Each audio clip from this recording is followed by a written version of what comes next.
ராதே கிருஷ்ண ராதே கிருஷ்ண ராதே கிருஷ்ண வந்துட்டீங்களாம்மா?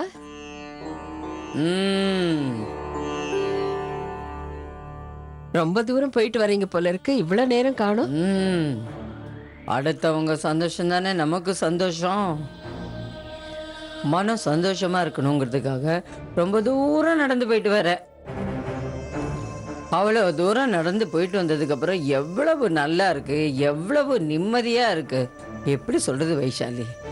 நீங்க உட்கார்ந்து ஓய்விடுங்க, நான் போய் தண்ணி எடுத்துட்டு வரேன். இல்ல இல்ல இல்ல, ஒன்றும் வேண்டாம். எனக்கு தாகம் பசி எல்லாம் சுத்தமா போயிடுச்சு. யாருக்கும் எந்த கஷ்டமும் வேண்டாம். ஏமா அப்படி சொல்றீங்க? உங்களுக்கு பண்றதுல எனக்கு கஷ்டம் வந்துருமா என்ன? உங்களுக்கு செஞ்சா சந்தோஷம்தான் இருக்கும். எனக்கு இப்ப நான் செஞ்சுட்டு வந்ததுலயே அந்த அளவுக்கு சந்தோஷம் வந்திருக்கு. இப்ப நீ தண்ணி கொடுத்து குடிக்கணுங்கிற அவசியமே இல்லை. இப்ப நீங்க எந்த கவலையும் இல்லாம உங்க வேலையை மட்டும் பாருங்க. பாருங்க, உங்க வேலையை மட்டும் பாருங்க. பாருங்க பாருங்க. எனக்கு செய்யறதுனால உனக்கு சந்தோஷம் வருதா? நான் பண்ணிட்டு வந்த காரியத்தில் தேவாவுக்கு மட்டும் எல்லாம் நடந்ததுன்னா உங்க எல்லாரோட சந்தோஷமும் சுத்தமாக போக போகுது.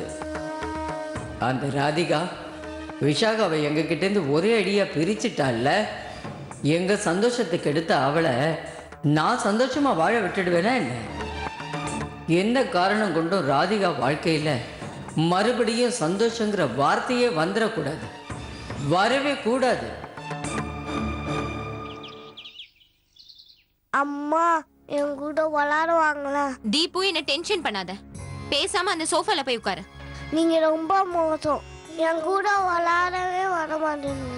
ராதிகா என் மேல எவ்வளவு அன்பா இருப்பாங்க தெரியுமா? ஏன் அவங்க இப்போ வரவே இல்லை மம்மி? ஏன் அவங்க கிட்ட கூட்டிட்டு போறீங்களா மம்மி? தீபு,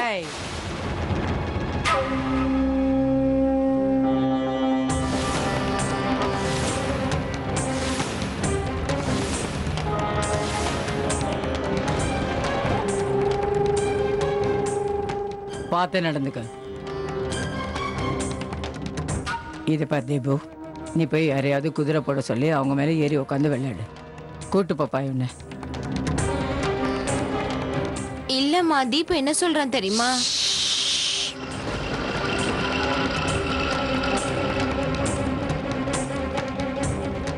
என்னாச்சுமா? நீ அபே மாப்பிள்ளைய ரகசியமா கல்யாணம் பண்ணிக்கிட்டல. ஏதோ கோவில்னு சொன்னியே, அந்த கோயில் பண்டிட் வந்திருந்தார்.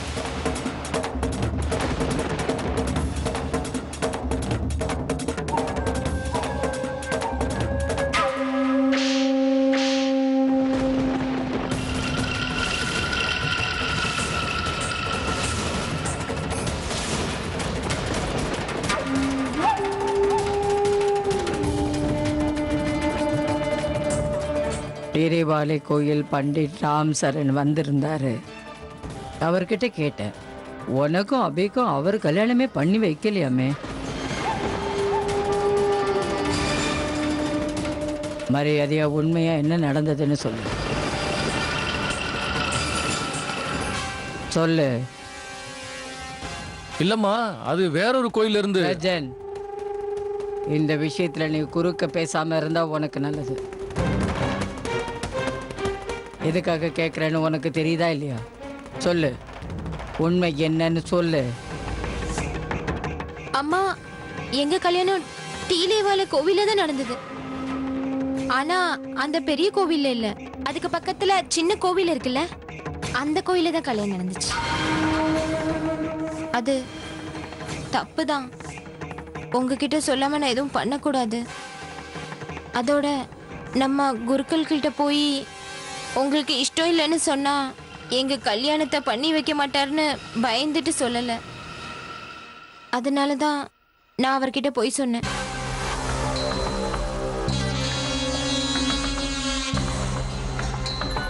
நீ என்ன தப்பு பண்ணினாலும் நான் பொறுத்துப்பேன். ஆனா இந்த மாதிரி பொய் சொன்னா மட்டும் பிடிக்காது. நல்ல வேளை மாப்பிள்ளை தம்பி இந்த வீட்டுக்கு வந்ததுனால உன்னை நான் மன்னிக்கிறேன்.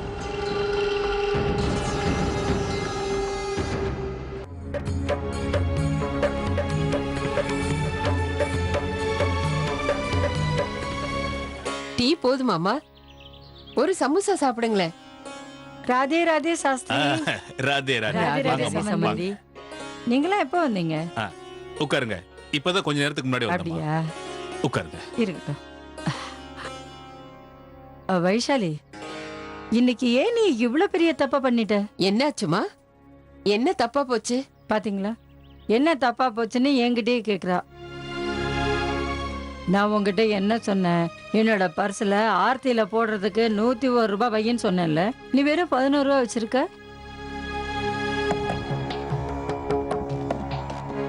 என்ன சம்பந்தி, தேவையில்லாம எதுக்கு இப்ப வைஷாலியை திட்டுறீங்க? பாவம், வைஷாலி என்ன தப்பு பண்ணினாங்க? அந்த காலத்துல 101 ரூபாய், இந்த காலத்துல 11 ரூபாய்.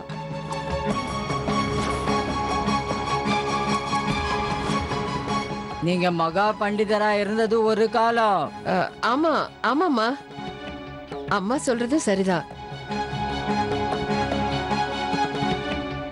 வயசாயிட்டே வருதுல்ல, எதுவும் ஞாபகம் இருக்க மாட்டேங்குது.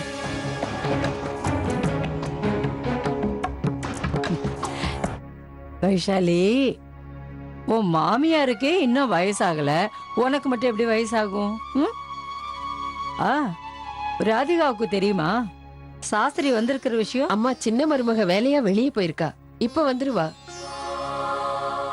நீங்க வெளியில போயிட்டு டயர்டா வந்திருப்பீங்க, போங்கம்மா ரூம்ல போய் ரெஸ்ட் எடுத்துக்கங்க. அதுவும் கரெக்டு தான். சமந்தி, நீங்களும் ஊர்ல இருந்து வந்து டயர்டா இருப்பீங்க, நீங்களும் ரெஸ்ட் எடுங்க. சரி அம்மா டீ எடுத்துட்டு வரேன், போங்க. சரி. அம்மா, நீங்க எதுக்காக அவங்க முன்னாடி இந்த விஷயங்கள்லாம் பேசிட்டு இருக்கீங்க? என்ன பேசுன என்ன தப்பு? நான் சொன்னது கரெக்டு தானே? இவ்வளவு வருஷம் ஆச்சு, அவங்களுக்கு இன்னமும் உடம்பு சரியாகலன்னு எனக்கு மட்டும் எப்படி தெரியும் சொல்லு பார்க்கலாம்? 5 வருஷமா ஆக்ரால உக்காந்து வைத்தியம் பண்ணிட்டு இருக்காங்க. இன்னும் அவங்களுக்கு நினைவு வந்துதா இல்ல வரவே இல்லையா? சாஸ்திரி விடுங்க, நீங்க ஒன்னும் டென்ஷன் ஆகாதீங்க. அம்மா சொல்றதும் சரிதானே. அவங்களுக்கு எப்படி தெரியும் 5 வருஷமா அவங்களுக்கு இன்னும் சரியாகலைன்னு? பாவம், அவங்களுக்கு தெரியாதுல்ல.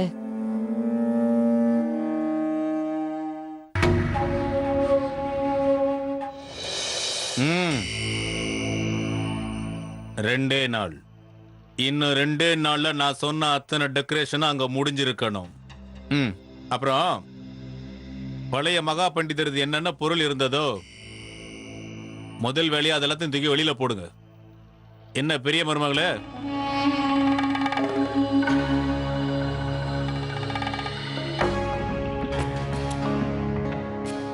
என்ன வாங்கிட்டு வந்திருக்க? ஷாப்பிங்கிற பேர்ல வெளியில போய் ஒட்டுமொத்த மார்க்கெட்டையும் வாங்கிட்டு வந்த மாதிரி தெரியுது. ரொம்ப கரெக்டா சொன்னீங்க சித்தப்பா. ஆஃப்டர் ஆல் இன்னும் 2 நாள் தானே பாக்கி இருக்கு மகா பண்டிதர் ஃபங்க்ஷனுக்கு. என்ன பண்றது ஏது பண்றதுன்னு எனக்கு ஒண்ணுமே புரியல. இப்பதான் ஷாப்பிங்கே ஆரம்பிச்சிருக்கேன். பெரிய மருமகளே, கண்டிப்பா உலகமே வியந்து போற அளவுக்கு அந்த மாளிகையில அவ்வளவு பெரிய அலங்காரம்லாம் பண்ண சொல்லிட்டு இங்க வந்திருக்கேன். நீங்க அத பத்தி எந்த கவலையும் பட வேண்டாம் சித்தப்பா. எல்லாமே நல்லபடியா நடக்கும். இன்ஃபேக்ட் நான் உங்ககிட்ட ஒரு விஷயம் சொல்லட்டுமா? இந்த ஃபங்க்ஷன் தேவா மகா பண்டிதரா ஆகும்போது நடந்த ஃபங்க்ஷனை விட இது ரொம்ப கிராண்டா இருக்கும். ஆனா பாவம், அவன் தான் இப்ப எங்க இருக்கான்னு தெரியல. எங்க இருந்தா என்ன? பை தி வே, நம்ம எக்ஸ் மகா பண்டிதர் குடும்பத்துக்கு இன்விடேஷன் கொடுத்துட்டீங்கல்ல? பெரிய மருமகளே, என்ன விவரம் இல்லாத ஆளுன்னு நினைச்சிட்டு இருக்கியா? நானே நேர்ல போய் அவங்க எல்லாரையும் அழைச்சிருக்கேன். அவங்க எல்லாம் இல்லாம இந்த விழாவை எப்படி கொண்டாட முடியும்? ரொம்ப கரெக்டா சொன்னீங்க சித்தப்பா.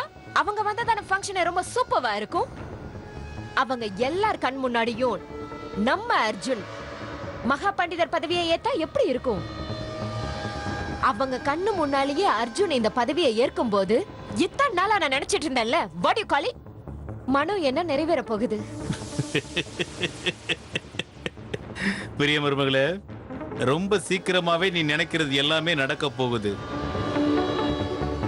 அது என்னன்னா, பரம்பரை வழக்கப்படி ராதிகா தான் இந்த பதவியை முறைப்படி அர்ஜுனுக்கு கொடுக்கணும். பழங்காலத்து ஆளுங்கள்லாம் பரம்பரை விதிமுறையை மறந்துருப்பாங்களா என்ன? பழைய மகா பண்டிதரை பத்தி பேசிட்டோம். ஆமா, நம்ம புதிய மகா பண்டிதர் எங்க? ஐ மீன் அர்ஜுன் எங்க? நம்ம அர்ஜுனை பத்தி நான் என்னன்னு சொல்றது? தேவா உயிரோட இருக்கான்னு விஷயம் தெரிஞ்ச உடனே அவன் ரூமை விட்டு வெளியவே வரல.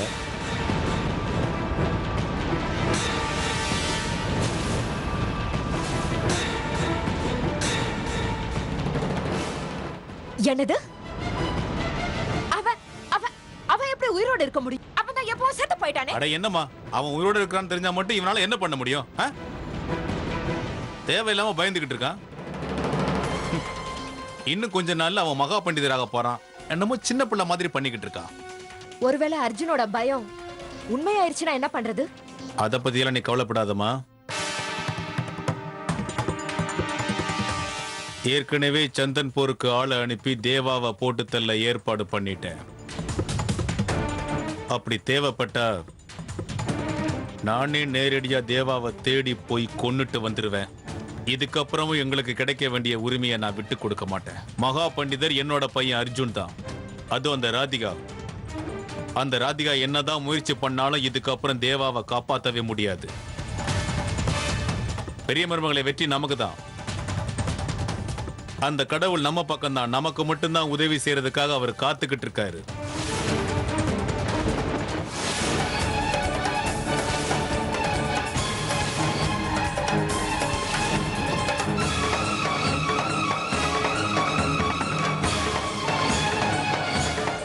அவங்கிட்ட போட்டோவை காட்டு. ஏய் கடைக்காரா, இந்த ஆளை நீ பாத்திருக்கியா?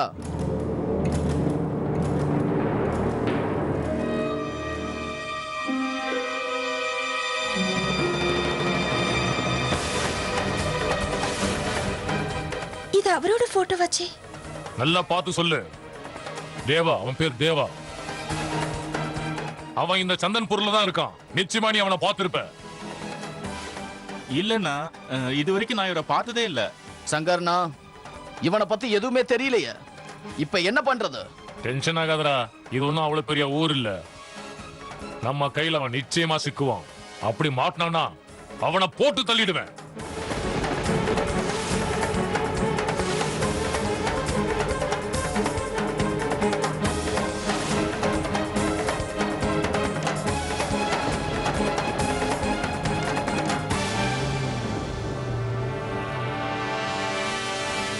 இந்த ரவுடி பசங்க அவரை எதுக்காக தேடுறாங்க? எங்க இருக்கிறவங்களுக்கு எல்லாம் அவரை அபயன்னு தானே தெரியும். அப்படி இருக்கும்போது இந்த ரவுடி பசங்களுக்கு அவரோட நெஜ பேர் எப்படி தெரியும்? யார் இவனுங்க? அவரை எதுக்காக கொல்ல பாக்குறானுங்க?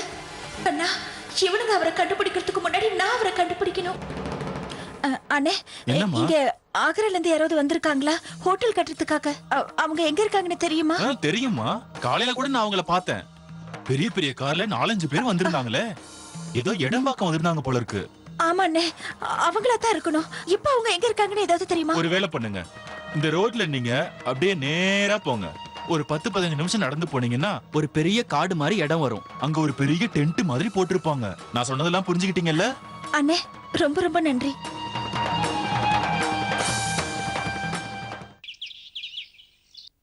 கடவுளே, எனக்கு குழப்பம் அதிகமாயிட்டு வருது. இன்னைக்கு என்ன நடந்ததுன்னு பார்த்தேல்ல. ஒரு நிமிஷத்துக்கு நான் சமாளிக்காம இருந்திருந்தேன்னா எனக்கும் அபாய்க்கும் கல்யாணம் நடக்கலன்ற உண்மை தெரிஞ்சு போயிருக்கும் அம்மாவுக்கு. இதோ பாருண்ணா, அம்மாவுக்கு மட்டும் உண்மை தெரிஞ்சு போயிருச்சுன்னா நம்ம 2 பேரையும் கொன்னே போட்டுருவாங்க. பயப்படாத குட்டிமா, நான் இருக்கிற வரைக்கும் அது நடக்கவே நடக்காது. அப்படி இல்லைண்ணா, இந்த விஷயத்தை சீரியஸா எடுத்துக்கிட்டு அடுத்தது என்ன பண்ணணும்னு யோசிக்கணும்ண்ணா. அண்ணா, அதோட முதல்ல ராதிகா இப்ப என்ன பண்றான்றதை யோசிக்கணும். இப்போ எங்க போயிருக்கான்னு தெரியலையே. நான் இப்ப கூட உங்க ஆளுங்க ராதிகாவை தேடிட்டு இருக்காங்க இல்லனா?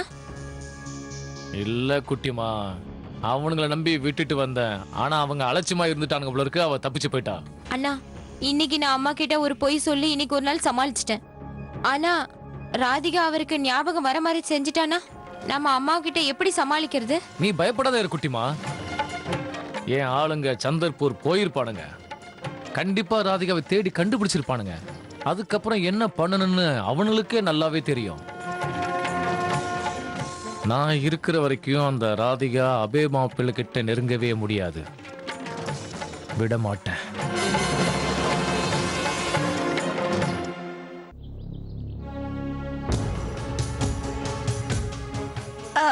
அண்ணே, ஒரு நிமிஷம். இங்க அபய் வந்தாரா? அபய் சாரை தான் நாங்களும் தேடிக்கிட்டு இருக்கோம். இங்க யாரோ வந்து கேட்டு போனாங்க. ஆனா அவர் தான் எங்க போனாருன்னு தெரியல. இவ்வளவு சீக்கிரம் போயிட்டாரு, எங்க போனாருன்னு தான் தெரியல. என்ன? ஏன்னா இன்னும் வேலை முடியவே இல்ல. இப்பெல்லாம் அவர் போக மாட்டாரு, அதான் ஒன்றும் புரியல. அண்ணே, உங்களுக்கு தெரியுமா அவங்க யாருன்னு? அவங்க யாருன்னு தெரியலையே. ஆனா நல்லவங்க மாதிரி இல்ல. சரிண்ணே, அவங்க எந்த பக்கம் போனாங்கன்னு உங்களுக்கு தெரியுமா? இதோ இந்த பக்கம் தான் போனாங்க. அந்த பக்கமா? ஆமா. அண்ணே, ரொம்ப நன்றி. ஏன் சுதா ஃபோன் பண்ணா எடுக்கவே மாட்டேங்கிற? எவ்வளவு ஃபோன் பண்ண தெரியுமா உனக்கு? இன்னைக்கு நீ சிவப்பு புடவைல எவ்வளவு நல்லா இருந்த தெரியுமா? அதை சொல்லலாம் தான் உனக்கு ஃபோன் பண்ணேன். அண்ணா, ராதிகாவை பத்தி ஏதாவது தெரிஞ்சுதா? நான் உனக்கு கொஞ்ச நேரம் கழிச்சு ஃபோன் பண்றேன். குட்டிமா, நான் தான் உன்கிட்ட முன்னாடியே சொன்னேன்ல, என் ஆளுங்க அவளை தேடி போயிட்டு இருக்காங்க, எப்படி நிச்சயமா கண்டுபிடிச்சிருவாங்க. ஏன் நீயும் டென்ஷன் ஆயிட்டு என்னையும் டென்ஷன் ஆக்குற? எப்ப கண்டுபிடிப்பீங்க? இப்படி போன்லயே பேசிட்டு இருந்தா அப்புறம் என்ன ஆகும்? ராதிகா அவரோட ஞாபகத்தை கொண்டு வந்துட்டு என் புருஷன்னு சொல்லுவா. என்னண்ணா இது? உங்க ஆளுங்க ஏன் இப்படி இருக்காங்க? ஒரு பொண்ணை கண்டுபிடிக்க முடியாது? என்ன உனக்கு பயமே இல்லையா? அம்மாவுக்கு உண்மை தெரிஞ்சா என்ன ஆகும்னு தெரியும்ல, பேசாம நிக்கிற? என்கிட்ட போய் வேற சொல்றியா? என்ன சொல்ற குட்டிமா? என்ன பார்த்து ஏன் இப்படி எல்லாம் சொல்ற? என்னைக்கு நான் உன்கிட்ட போய் சொல்லியிருக்கேன்? சொல்லு பார்க்கலாம். நான் என்ன பண்றது? ஒண்ணும் புரியலன்னு தானே உன்கிட்ட வந்து நிக்கிறேன். சந்தன்பூர்ல போய் ராதிகாவை கண்டுபிடிக்க முடியலனா ஒரு விஷயம் ஞாபகம் வச்சுக்கோண்ணா, நீ மட்டும் எனக்கு உதவி பண்ணலன்னு வச்சுக்கோ, ஏன் நான் அம்மா கிட்ட போய் எல்லா உண்மையும் சொல்லிட போறேன். நீ பண்ண காரியத்தினாலதான் பொய்யா ஒரு ஆளை என் புருஷன்னு இந்த வீட்டுல கூட்டிட்டு வந்திருக்கேன்னு சொல்லிட போறேன். நான் காதலிச்ச ஆளை நீ தான் கொலை பண்ணேன்னு உண்மையும் சொல்லிட போறேன்.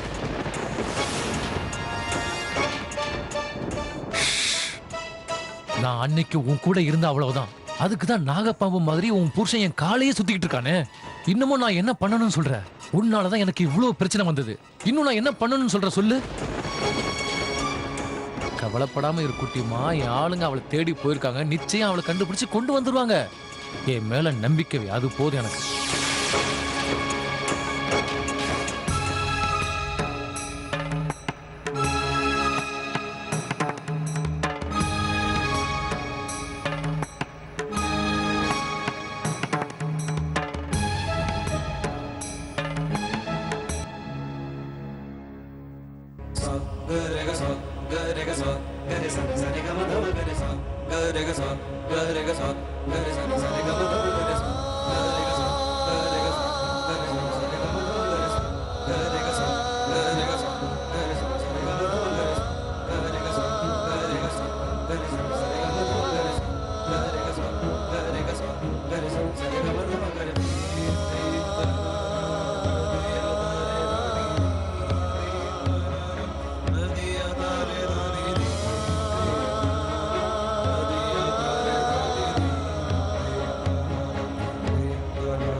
நான்